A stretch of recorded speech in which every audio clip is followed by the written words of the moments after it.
बिस्मिल्लाहिर्रहमानिर्रहीम। Model logic का अब हम सिंटैक्स डिस्कस करेंगे सेकंड वीडियो में। तो मॉडल लॉजिक्स में हमारे पास प्रोपोजिशन लॉजिक वाले तो सारे ऑपरेटर सपोर्टेड हैं। ये दो ऑपरेटर्स आते हैं, बॉक्स और डायमंड वाला। और बॉक्स का मतलब क्या होता है? नेसेसिटी। और डायमंड का मतलब पॉसिबिलिटी। ठीक है, नेसेसरी ट्रूथ और पॉसिबल ट्रूथ। अच्छा, इसके बेस पे ना हमारे पास बहुत सारी मॉडल लॉजिक्स में वैरायटी है। Number of these model logics have the same language as basic model logic. तो जो different variety of model logics है, उनका जो बेसिक सिंटैक्स है वो लैंग्वेज और सिंटैक्स आपको सेम ही लगेगा, but very in their formal semantics. लेकिन वो जो है ना डिफर करेंगे सिमेंटिक्स यानी मायनों के एतबार से। मिसाल के तौर पे यहाँ पर आप देखें, बॉक्स के मायनों में नेसेसरीली भी आ रहा है। इस मॉडल लॉजिक को हम एलेथिक कहते हैं। एपिस्टेमिक में known to be the case, believe to be the case, डोजेस्टिक।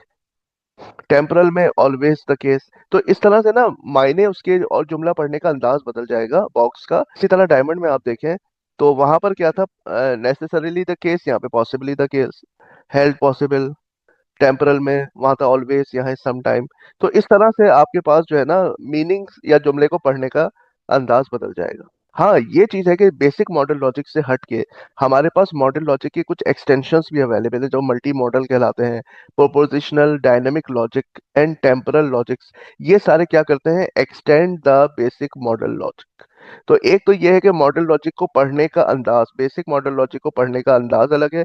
और एक ये कि बेसिक मॉडल लॉजिक में एक्सटेंशन करके कोई और आगे जो है ना नई चीज बनाई है, जो कि मिसाल के तौर पे टाइम पे बहुत ज्यादा जोर दे रही है। वो एक एक्सटेंशन हो जाएगी मॉडल लॉजिक की। अब आते हैं मॉडल लॉजिक के सिंटैक्स की जानिब। तो सपोज करें कि पी हमारे पास एक सेट है, इनफाइनाइट सेट, जिसमें प्रोपोजिशनल वेरिएबल्स पड़े हुए हैं। जैसे P Q R, P1 P2 P3 P4 P5 and बहुत सारे ऐसे वेरिएबल्स हमारे पास जो हैं, जो किसी भी प्रोपोजिशनल सेंटेंस को रिप्रेजेंट कर सकते हैं। तो वेरिएबल्स हमारे पास मौजूद हैं। अच्छा, अब वो सेट ऑफ फॉर्मूला है बेसिक मॉडल लॉजिक के, जो कि हम पी पे यानी प्रोपोजिशंस पे डिफाइन कर सकते हैं। वो क्या क्या हो सकते हैं? सबसे पहले ट्रू या फॉल्स, ये भी फॉर्मूला है। यानी कोई चीज है कॉन्स्टेंटली ट्रू है, और कोई चीज है जो मुस्तकिल फॉल्स है, तो आप उसको ये उल्टे टी से रिप्रेजेंट कर सकते हैं फॉल्स को, और ट्रू को आप टी से रिप्रेजेंट कर सकते हैं। इसके अलावा जो भी प्रोपोजिशनल वेरिएबल पी में रखा हुआ है वो खुद एक अपने तौर पे मॉडल लॉजिक का फॉर्मूला है। सपोज करें कि एफ और जी जो हैं वो दो फॉर्मूलाए हैं, तो फिर नॉट ऑफ एफ भी एक फॉर्मूला होगा। एफ और जी ये भी एक फॉर्मूला होगा, प्रोपोजिशन लॉजिक के ऑपरेटर आ रहे हैं। एंड के साथ जो है एफ एंड जी ये भी एक फॉर्मूला होगा। इस तरह एफ इम्प्लाइज जी और एफ बाय इम्प्लीकेशन जी, ये भी जो है ना आपके पास फॉर्मूले होंगे मॉडल लॉजिक के। हाँ, इसके साथ साथ ये बॉक्स ऑफ एफ और डायमंड ऑफ एफ ये भी फॉर्मूला है। ठीक है, ये बॉक्स ऑफ एफ ही है, ये देख लें आप।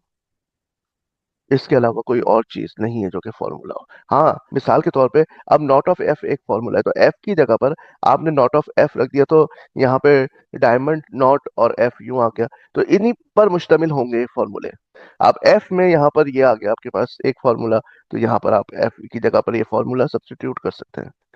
तो इस तरह से ये फॉर्मूले आपस ही में कंबाइन होके मॉडल लॉजिक के फॉर्मूले बनाएंगे। तो मॉडल लॉजिक के फॉर्मूलाए की ये इकसाम हो सकती हैं। अब आइए हम एक चीज तो ये डिस्कस कर लेते हैं कि ये जो हमने ट्रू और फॉल्स पढ़ा था, ये नलरी ऑपरेटर्स कहलाते हैं। क्यों? क्योंकि इनके कोई आर्ग्यूमेंट नहीं है। अगर आप पीछे जाएं तो आप ये देखेंगे जैसे और है, तो इसके दो ऑपरेंड्स हैं। ठीक है, ये बाइनरी ऑपरेटर कहलाएगा, ये भी बाइनरी ऑपरेटर, ये भी बाइनरी है। लेकिन ये जो है नॉट ऑफ एफ, ये यूनरी ऑपरेटर कहलाएगा। ये भी यूनरी कहलाएगा क्योंकि इसका एक ऑपरेंड है। लेकिन ट्रू और फॉल्स जो है, इनके कोई ऑपरेंड नहीं है जिस पर ये अप्लाई हो रहे हो। तो ये नलरी ऑपरेटर्स कहलाते हैं कि इनके कोई ऑपरेंड्स नहीं है। ये कांस्टेंट ट्रू या कांस्टेंट फॉल्स कहलाते हैं, या टॉप एंड बॉटम ऑपरेटर भी आप इनको कह सकते हैं। आप सपोज करें ना कि जैसे ये एक्सप्रेशन है P and not of P, हमेशा फॉल्स ही होगी क्योंकि आप एंड ले रहे हैं पी और नॉट ऑफ पी के दरमियान, तो इनमें से एक ना एक तो फॉल्स होगा ही। जैसे पी अगर ट्रू है तो नॉट ऑफ पी फॉल्स हो जाएगा, तो एंड लेंगे तो फॉल्स आंसर आएगा। और अगर पी खुद ही फॉल्स है तो आंसर तो फॉल्स आना ही है नॉट का। तो ये एक्सप्रेशन हमेशा फॉल्स होगी। तो ऐसी एक्सप्रेशन को हम मिसाल के तौर पे फॉल्स से हम इसको रिप्लेस कर देंगे। अब आइए हम एक फॉर्मूला बनाते हैं, उस वीडियो को खत्म करते हैं। मिसाल के तौर पे हमारे पास पी और क्यू दो प्रोपोजिशनल वेरिएबल्स हैं। अब हम बताना चाह रहे हैं कि एफ नॉट एक फॉर्मूला है, कैसे कंस्ट्रक्ट होगा। सबसे पहले हम एक ऑपरेटर ले लेते हैं ट्रू। सेकंड हमारे पास है एक प्रोपोजिशनल वेरिएबल p, और इसके दरमियान में हम एंड अप्लाई करेंगे तो क्या बन जाएगा, p एंड t। ठीक है, ये आप अपने पास लिख लें। और फिर हमने एक वेरिएबल लिया q, और हमने बॉक्स अप्लाई किया 4 पे। 4 का फॉर्मूला क्या है, q। तो ये हो गया बॉक्स ऑफ q। 5 में हमारे पास क्या आ गया, बॉक्स ऑफ q। और हमने अब ये इम्प्लीकेशन अप्लाई कर दिया 3 एंड 5 के बीच में। तो 3 में हमारे पास क्या एक्सप्रेशन आई थी, टी एंड पी आई थी, और 5 में हमारे पास आई थी बॉक्स ऑफ क्यू। तो अब लेफ्ट पे आ जाएगा टी एंड पी और राइट पर आ जाएगा बॉक्स ऑफ क्यू, तो ये एक्सप्रेशन हमारी ये बन जाएगी। तो इस एक्सप्रेशन का नाम हमने सपोज करें रखा था एफ नॉट। अनदर एग्जाम्पल में हमारे पास ये सारे जो ऑपरेटर्स हैं मॉडल लॉजिक के, तो मिसाल के तौर पे ये लिखा हुआ है। अब इसमें देखिए आपके पास ये जो और है इसकी सेम प्रेसिडेंस है, तो कौन सा पहले कैलकुलेट करेंगे, लेफ्ट वाले को। ठीक है, अमूमन ऐसा ही होता है सी प्रोग्रामिंग लैंग्वेज और डिफरेंट लैंग्वेजेस में क्या होता है, अगर सेम 1+2+3+4 है तो लेफ्ट से वो कैलकुलेट करना शुरू करता है। इसको कहते हैं लेफ्ट एसोसिएटिविटी ऑफ ऑपरेटर। अगर सेम प्रेसिडेंस हो तो लेफ्ट वाले को फोकियत दी जाएगी कैलकुलेशन में, तो इसको कहते हैं left associativity of operator. Compiler की वीडियो में आप देख लीजिएगा। अच्छा, अब यहाँ पर जाहिर बात है कि अगर इस तरह खुली हुई एक्सप्रेशन है तो एंड की प्रेसिडेंस ज्यादा है और के मुकाबले में, तो हम पहले एंड को करेंगे। ठीक है, एंड की प्रेसिडेंस ज्यादा है। ये देखें, ये इन तीनों की तकरीबन सेम प्रेसिडेंस है क्योंकि तीनों क्या है, यूनरी ऑपरेटर्स हैं। ठीक है, तो इनकी सेम है। फिर उसके बाद जब हम इन तीनों को परफॉर्म कर लेंगे तो उसके बाद फिर हम एंड ऑपरेशन परफॉर्म करेंगे बाइनरी में। उसके बाद और ऑपरेशन परफॉर्म करेंगे, फिर सिंगल इम्प्लीकेशन और फिर बाई इम्प्लीकेशन। तो ये इसकी प्रेसिडेंस है हमारे पास लो से हाई। तो सबसे पहले नॉट, फिर आपके पास बॉक्स एंड डायमंड, फिर एंड, फिर और इम्प्लीकेशन एंड बाई इम्प्लीकेशन। तो इस लिहाज से यहाँ पर दो प्रेसिडेंस आ रही थी, एक एंड और।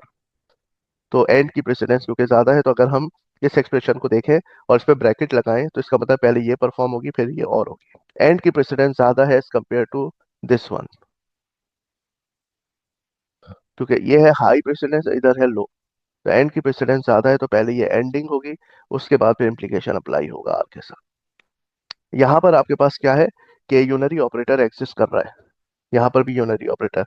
तो सबसे पहले इसमें ये जो है माइनस क्यू, इसकी प्रेसिडेंस सबसे ज्यादा है। पहले माइनस क्यू होगा, उस पर फिर बॉक्स अप्लाई होगा, फिर यह कि डायमंड अप्लाई होगा पी पर, फिर इनके दरमियान एंडिंग होगी। एंड की प्रेसिडेंस जो है वो इसके मुकाबले में ज्यादा है, फिर उसके बाद आखिर में बाय इम्प्लीकेशन होगा। तो जब भी कभी आपको डाउट हो ना तो आप ब्रैकेट यूज कर लें। ठीक है, अगर आप खुला रखेंगे तो आपको पता होना चाहिए कि कौन सी चीज पहले कौन सी बाद में होगी। अगर आप प्रेसिडेंस चेंज करना चाह रहे हैं किसी वक्त भी आपका इरादा हो तो यू शुड यूज ब्रैकेट्स, और अगर आप क्लैरिटी मजीद चाहते हो तो भी आप ब्रैकेट का इस्तेमाल कर लें। Thank you very much.